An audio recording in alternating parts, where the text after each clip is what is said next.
అందరికీ నమస్తే. మల్లారెడ్డి ఇంజనీరింగ్ కాలేజీలో ఏం జరుగుతుంది?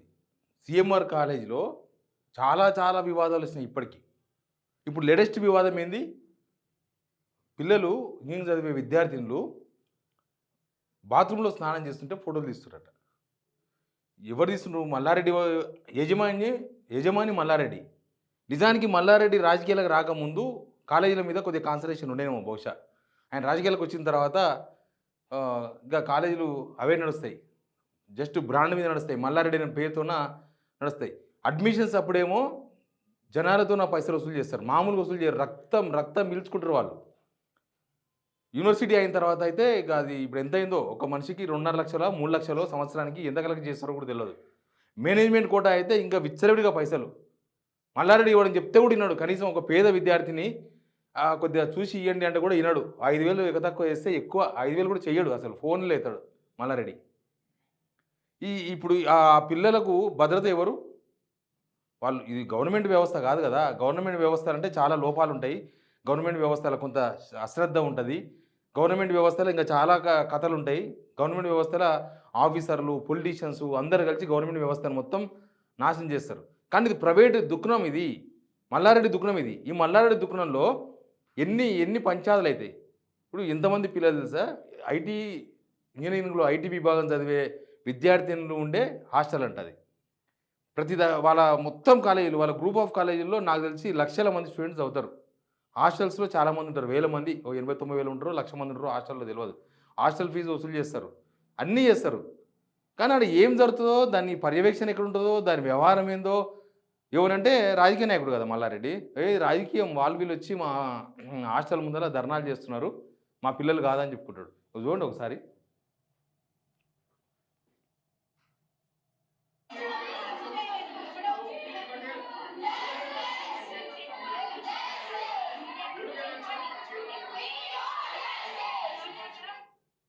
అసలు ఏం జరుగుతుంది అనేది అర్థమైతే లేదు. సరే, ఏబీపీ వాళ్ళు పోయి ధర్నాలు చేశారు. ఎవరెవరు పిల్లలకు సపోర్ట్ వీళ్ళంతా మామూలుగా ఆ కాలేజీ పిల్లలే. వీళ్ళందరూ కాలేజీ మీద ధర్నాలు చేసిండ్రు. ఇంకా ఆడపిల్లలు మొత్తం ఆడపిల్లలు కూర్చొని ధర్నాలు చేస్తున్నారు. సీఎంఆర్ గర్ల్స్ హాస్టల్, వీళ్ళంతా హాస్టల్లో ఉండే పిల్లలు.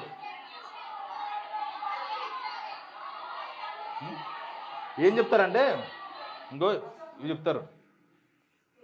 ఈ అద్దాలు, బాత్రూమ్ అద్దాలు ఉన్నాయా, బాత్రూమ్కు వెంటిలేషన్ కోసం, ఎయిర్ కోసం పెడతారు కదా అద్దాలు. ఆ అద్దాల సందులో నుంచి సెల్ ఫోన్లు పెట్టి వీడియోలు తీస్తున్నారంట. ఎట్లా అంటే కొన్ని జాడలు దొరికినాయి. మరి ఆ జాడలు బహుశా ఇగో దుమ్ముంది. తర్వాత ఎవరో వేలి ముద్రలు కనిపిస్తున్నాయి. వేలి ముద్రలు. ఆ వేలి ముద్రలు ఎవరో వంటల మీద అయితే నూకిర్రు. ప్రస్తుతానికి ఆ వంటలు బహుశా ఏమైనా చేసిరేమో అని అంటున్నారు.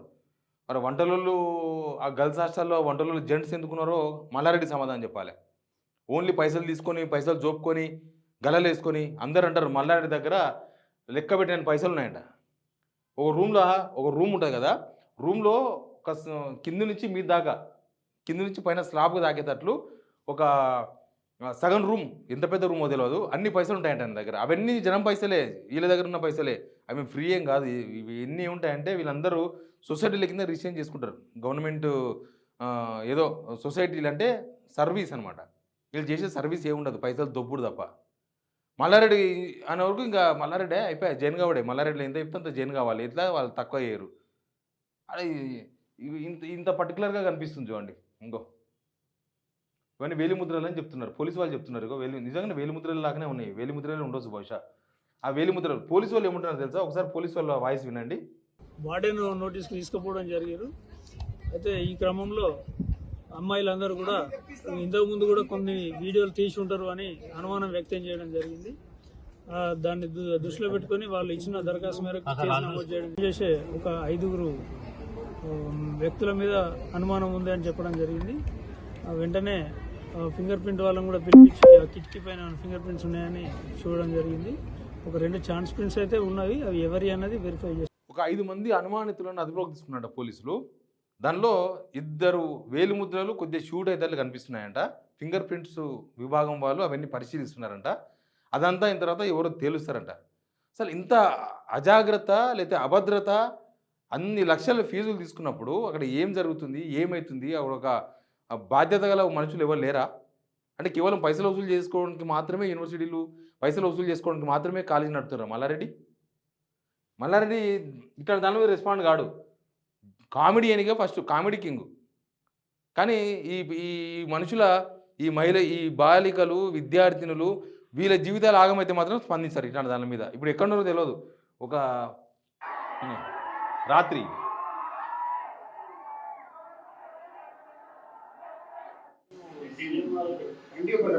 సిఎంఆర్ కాలేజ్ నుంచి ఇన్ఫర్మేషన్ రావడం జరిగింది. ఉమెన్ సేఫ్టీకి సంబంధించిన ఇష్యూ గురించి మాకు ఇన్ఫర్మేషన్ రావడం వల్ల మా ఉమెన్ ఎస్ఐ గారికి అక్కడ ఎంక్వైరీ చేయడం జరిగింది.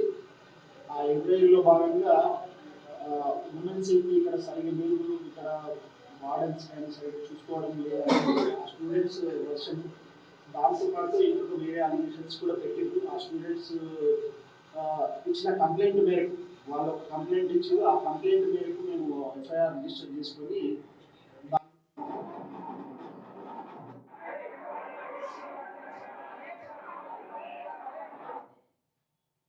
ఎవరిని అడగాలి దీనికి? మల్లారెడ్డి కదా బాధ్యుడు.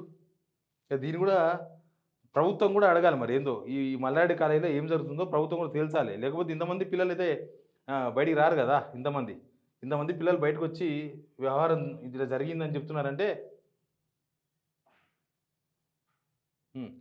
ఇంతమంది వచ్చి బయటకు వచ్చి చెప్తున్నారంటే దీనిలో అంతో నిజం ఉండొచ్చు. నిజం లేకుండా ఎట్లుంటుంది?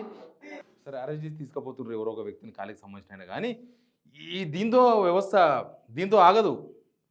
అసలు అక్కడ ఏం జరిగిందో పోలీసులు నిజంగా నిగ్గు తేల్చాలి. మళ్ళీ దీనిలో కూడా రాజకీయాలను కలిపి ఆయన బీఆర్ఎస్ ఎమ్మెల్యే కాబట్టి చేసిరనో, లేకపోతే మల్లారెడ్డి మంచోడే కానీ దానిలో పనిచేసే వంటోళ్ళు మంచోళ్ళు కాదనో, దీనికి హోల్ రెస్పాన్సిబిలిటీ మల్లారెడ్డి అవుతాడు. ఆడ వంటోళ్ళు చేసినా, లేకపోతే సెక్యూరిటీ వాళ్ళు చేసినా, ఎవరు చేసినా, ఈ తప్పిదం ఎవరు చేసినా దానికి బాధ్యత వహించాల్సింది మేనేజ్మెంట్ 100%. మిమ్మల్ని నమ్మి, మల్లారెడ్డి అనే పేరును నమ్మి, మల్లారెడ్డి మనిషిని నమ్మి కదా లక్షల రూపాయలు కట్టి మీ కాలేజీలో, మీ హాస్టల్లో పెట్టింది పిల్లలను. ఎక్కడెక్కడ పిల్లలు పాపం గ్రామీణ ప్రాంతాల పిల్లలు ఎక్కువ ఉంటారు మల్లారెడ్డి కాలేజీలో. గ్రామీణ ప్రాంతాల నుంచి ఎక్కడి నుంచో, ఆదిలాబాద్ నుంచి, ఇక్కడ నుంచి ఊర్లోకి వెళ్ళి వచ్చి చదువుకున్న వాళ్ళు చాలామంది. హాస్టల్స్ ఉండాల్సిన వాళ్ళు ఎవరు, ఈ హైదరాబాద్ సరౌండింగ్ ఉన్న వాళ్ళు ఎవరు హాస్టల్లో ఉండరు. ఎక్కడెక్కడి నుంచో వచ్చి వాళ్ళు రోజు అప్ అండ్ డౌన్ చేసే అవకాశం లేక హాస్టల్లో ఉంటారు. ఇప్పుడు ఖచ్చితంగా నీకు తెలుసాలి. ఎందుకంటే వాళ్ళ తల్లిదండ్రులు ఎంత నమ్మకంతో ఇక్కడ పెడతారు, వాళ్ళ తల్లిదండ్రులు ఎక్కడో ఉంటారు. ఆ పిల్లలు కనీసం బాత్రూంలో కూడా భద్రత లేకపోతే, బాత్రూంలో ఉంటే కూడా వీడియోలు తీసే వాతావరణం ఆ యూనివర్సిటీలోనో, ఆ కాలేజీలోనో ఉందంటే, సిఎంఆర్ కాలేజీలో ఉందంటే, అసలు ఏం జరుగుతుందనే దాని మీద పూర్తి స్థాయిలో ఒక ఎంక్వైరీ జరగాల్సిన అవసరం ఉంది. ఇది మల్లారెడ్డికి తెలిసి జరుగుతుందని మనం ఏం అనుకోనికి ఛాన్స్ లేదు. మల్లారెడ్డికి తెలిస్తే వద్దంటాడు, చేయనంటాడా? కానీ వ్యవస్థలో లోపాలు ఉన్నప్పుడు ఆ వ్యవస్థకు బాధ్యుడు మల్లారెడ్డి అవుతాడు. కాబట్టి ఆ వ్యవస్థకు బాధ్యుడు మల్లారెడ్డి కాబట్టి నిగ్గు తేల్చాల్సిన అవసరం ఉంది. దీనిలో అసలు పిల్లలు ఉత్తగైతే ఆరోపణ చేస్తలేరు కదా, ఏదో ఉంది, నిప్పు లేనిది పొగ రాదు. ఆ పిల్లలు, ఆడపిల్లలు బయటకు వచ్చి ధర్నా చేస్తున్నారంటే, ఆశ్రమం ముందు కూర్చొని నినాదాలు చేస్తున్నారంటే దీని వెనుక మతలబు ఉంది. రాజకీయాల కోసం అయితే రాజకీయాలు చేస్తారు, గేట్ బయట చేస్తారు. ఆ ఏబీపీ వాళ్ళు, లేకపోతే విద్యార్థి సంఘాల వాళ్ళు ఎవరన్నా వీళ్ళ కాలేజీ మీద రాజకీయాలు తెలుసుకుంటే గేట్ బయట ఉంటారు. ప్రైవేట్ కాలేజ్ అది. కానీ లోపలికి పోయి ఆ పిల్లలందరూ బయటకు వచ్చి ఆ ధర్నాలు చేస్తున్నారంటే దీనిలో ఏదో మతలబు ఉంది. ఖచ్చితంగా దీని వెనుక ఏం వ్యవహారం ఉంది, అసలు ఆ ఫింగర్ ప్రింట్స్ ఏంటివి, అసలు ఆ హాస్టల్లో ఆ అమ్మాయిల బాత్రూంలో ఉన్నప్పుడు వీడియోలు తీస్తున్న దుర్మార్గుడు ఎవడు, ఆ దుర్మార్గుని ఏమన్నా పట్టుకోవాల్సిన అవసరం ఉంది. దీని మీద ప్రభుత్వం కూడా చర్యలు తీసుకోవాలి. ఇది ఓన్లీ పోలీస్ కాదు. ఎందుకంటే ఉమెన్ సేఫ్టీ కిందకి వస్తుంది ఇదంతా కూడా. ఉమెన్ సేఫ్టీ కిందకి వచ్చినప్పుడు అది ఏమైనా జరిగితే మన తెలంగాణ పరువే పోతుంది. పలానా తెలంగాణలో, పలానా ఇంజనీరింగ్ కాలేజీలో పలానా జరిగిందని చెప్పి దేశమంతా మారుమవుతుంది. నేషనల్ మీడియా మొత్తం ఇదే క్యారీ చేసే అవకాశం ఉంటుంది. కాబట్టి ఇక్కడ ఏం తప్పు జరిగిందో, ఏం కథనో ప్రభుత్వం ఎంక్వైరీ చేయాలి. ఖచ్చితంగా ఇక్కడ భద్రత కల్పించాల్సిన అవసరం అయితే కనిపిస్తుంది. ఎడాపెడా పర్మిషన్లు ఇచ్చి పడేసి ఓ పెద్ద క్యాంపస్ ఏర్పాటు చేసి ఒక ఏకాగ్రత ఉండదు. అక్కడ ఏం జరుగుతుందో, ఏం పిల్లలు, ఏమవుతుంది, ఏం కదా ఏముండదు. అదే పెద్ద బడిలాగా ఉంటుంది. మల్లారెడ్డి కాలేజ్ ఎట్లుంటుంది అంటే పెద్ద బడి కన్నా అసూట్ ఉంటుంది. ఆ బడి. దాని వస్తువులు వస్తుంటారు, పోతోళ్ళు పోతుంటారు. ఇక మల్లారెడ్డి వచ్చినప్పుడు కామెడీ చేసిపోతాడు, అయిపోతుంది. మనం ఆ కామెడీలు చూసి నమ్మి ఆ కాలేజ్ జాయిన్ చేస్తాం. తర్వాత జరిగేవి ఇట్లాంటి ఘోరాలు జరుగుతూ ఉంటాయి. దీని మీద ఖచ్చితంగా ప్రభుత్వం ఎంకరేజ్ చేయాల్సిన అవసరం ఉంది. పోలీసులు ఆల్రెడీ కేసు ఫైల్ చేసామని చెప్తున్నారు కదా, చూద్దాం ఏం జరుగుతుందో. కానీ దీని వెనుక నిజానిజాలు కూడా తేల్చాల్సిన బాధ్యత పోలీసు వాళ్ళ పైన ఉంది. Please subscribe signal TV.